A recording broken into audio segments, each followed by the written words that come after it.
நண்பர்கள் அனைவருக்கும் வணக்கம். இந்த நம்ம ஜீத ஜீனியஸ் நம்ம சேனலுக்கு புது நண்பர்களாக வந்திருந்தால் சேனலை மறக்காமல் சப்ஸ்கிரைப் பண்ணிக்கோங்க. கூடவே பெல் ஐக்கானை கிளிக் பண்ணி ஆளுங்கிற ஆப்ஷன் போட்டு வச்சுட்டிங்கன்னா நம்ம போகிற வீடியோக்களை தொடர்ந்து அப்டேட்டாக பார்த்துக்கலாம். இன்றைக்கான வீடியோவில் லாஸ்ட்டாக நம்ம Tnusrb நடத்தப்பட்ட காமன் ரெக்ரூட்மெண்ட் எக்ஸாமில் jail warden and fire and police 3 exam எல்லாமே கம்ப்ளீட் ஆகிடுச்சு. மேக்ஸிமம் பார்த்திங்கன்னா போலீஸ் அண்ட் ஜெயில் வார்டன்ஸுக்கு ட்ரைனிங் ஸ்டார்ட் பண்ணி ஒரு 3 மாதம் கம்ப்ளீட் ஆக போகுது. ஜெயில் வார்டன்ஸுக்கும் ஸ்டார்ட் பண்ணிட்டாங்க மேக்ஸிமம். அதே மாதிரி ஃபயர் சர்வீஸுக்கு இன்னமே ட்ரைனிங் ஸ்டார்ட் பண்ணல, அவங்களுக்கு இன்னமே அப்பாயின்மெண்ட் ஆர்டரே வரல அப்படின்ட்டு ரொம்ப பேர் மன உளைச்சலில் இருப்பீங்க. யாரும் கவலைப்பட வேண்டாம். இந்த வீடியோ ஃபுல்லாக பாருங்கள், உங்களுக்கு மேக்ஸிமம் எல்லாமே தெரியும். இதில் பார்த்திங்கன்னா ஃபயர்மேனுக்கு 1300 பேர் செலக்ட் ஆகியிருக்காங்க. அந்த 1300 பேர்த்துக்கான ட்ரைனிங் டேட் இன்னும் அஃபிஷியலாக அனௌன்ஸ்மெண்ட் பண்ணலை. ஆனால் இருந்தாலும் அதுக்கான மானிய கோரிக்கைக்கான ஒரு அரசாணை ஃபஸ்ட்டு வெளியிடுவோம் அப்படின்னு சொல்லி இதுக்கு முன்னாடி நடந்த கூட்டத்தில் சொல்லியிருந்தார். அதே மாதிரி இன்றைக்கி அதாவது நேற்று வந்துருச்சு, 17ஆம் தேதி அந்த ஜீவோ வந்துருச்சு. நம்ம போடுறது தான் இன்றைக்கி போடுறோம். நேற்று நைட்டே வந்துருச்சு. ஒரு 11 o'clock நம்ம ஒரு 9 o'clock பக்கம் நம்ம பார்த்துட்டோம். ஸோ அதுக்கப்புறம் நீங்கள் இப்போ போடலாமே அப்படின்னு சொல்லிட்டு தான் போட்டிருக்கோம். இந்த அரசாணையில் அதாவது எத்தனை பிஆர்எஸ் டெம்பரவரி பிஆர்எஸ் உங்களுக்கான ட்ரைனிங் பிஆர்எஸ்க்கு அலாட் பண்ணிக்கிறாங்க. டெம்பரவரி ட்ரைனிங் சென்டர்ஸ்ன்னு அப்படின்னு சொல்லலாம். இது உங்களுக்கான ஃபயர் சர்வீஸ்க்கான 8 டெம்பரவரி ட்ரைனிங் சென்டரை அலாட் பண்ணிக்கிறாங்க. அது ஸ்கூலில் இருக்குது, அது ஒரு சில பக்கம் காலேஜஸ் கிரவுண்டாக இருக்கலாம். மேக்ஸிமம் ஒரு 8 டெம்பரவரி பிஆர்எஸ்ன்னு சொல்லிக்கலாம்.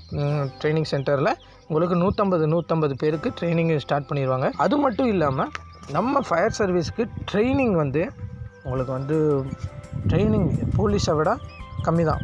Training period police and jail வார்டனை கம்பேர் பண்ணுறப்போ ஜெயில் வார்டனுக்கு ட்ரைனிங் பீரியட் ஒரு 3 மாதம் தான். அதனால் யாரும் கவலைப்படாதீங்க. இன்னும் அப்பாயின்மெண்ட் ஆர்டர் வரல அப்படின்னு சொல்லிட்டு ரொம்ப மன உளைச்சலில் இருக்காதீங்க. ஏன்னா உங்களுக்கான அப்பாயின்மெண்ட் ஆர்டர் எல்லாமே ரெடி ஆகிடுச்சு. ஆனால் அதில் என்ன மென்ஷன் பண்ணலைன்னா உங்களுக்கான ட்ரைனிங் டேட் மட்டும்தான் மென்ஷன் பண்ணாமல் பெண்டிங்கில் இருக்குது. மற்றபடி உங்களுக்கான அப்பாயின்மெண்ட் ஆர்டர் கூட ரெடியாக இருக்குது.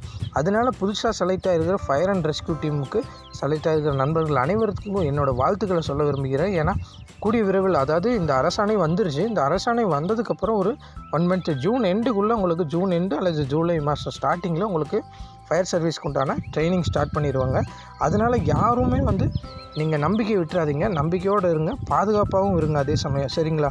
உங்கள் கஷ்டம் புரியுது. அது ரொம்ப வருஷமாக அதாவது ரொம்ப மாதமாக இழுத்துட்ருக்கு. அதனால் நீங்கள் கவலைப்படாதீங்க. ஏன்னா ஃபயர் சர்வீஸ்க்கு ட்ரைனிங் பீரியட் ரொம்ப கம்மி. அதனால தான் இந்த 3 டிபார்ட்மெண்ட்டுக்கும் ட்ரைனிங் ஓவரால் கம்ப்ளீட் ஆகிறப்போ சேம் டைமில் கம்ப்ளீட் ஆகும். சரிங்களா? அதே மாதிரி தான் police and jail warden and fire service இந்த 3 டிபார்ட்மெண்ட்டுக்கும் ட்ரைனிங் பீரியட் லாஸ்ட்டாக எண்டு பார்த்திங்கன்னா ஒரே மாதத்தில் முடிக்கிற மாதிரி தான் ட்ரைனிங் அலர்ட் பண்ணுவாங்க. அதனால் யாரும் கவலைப்படாதீங்க. கிட்டத்தட்ட பார்த்திங்கன்னா எல்லாமே ஒரே மாதத்தில் முடிஞ்சிடும். அதனால் பயிற்சிக்கு போகிறவங்க எல்லாருமே ட்ரைனிங் போகிற எல்லாருமே கொஞ்சம் தைரியமாகவும் இருங்க. கண்டிப்பாக கூடிய விரைவில் உங்களுக்கு அப்பாயின்மெண்ட் ஆர்டர் வரும். இந்த வீடியோ உங்களுக்கு யூஸ்ஃபுல்லாக இருந்தால் லைக் பண்ணிக்கோங்க. மறக்காம நம்ம சேனலை சப்ஸ்கிரைப் பண்ணிட்டீங்கன்னா இது போன்ற வீடியோக்களை தொடர்ந்து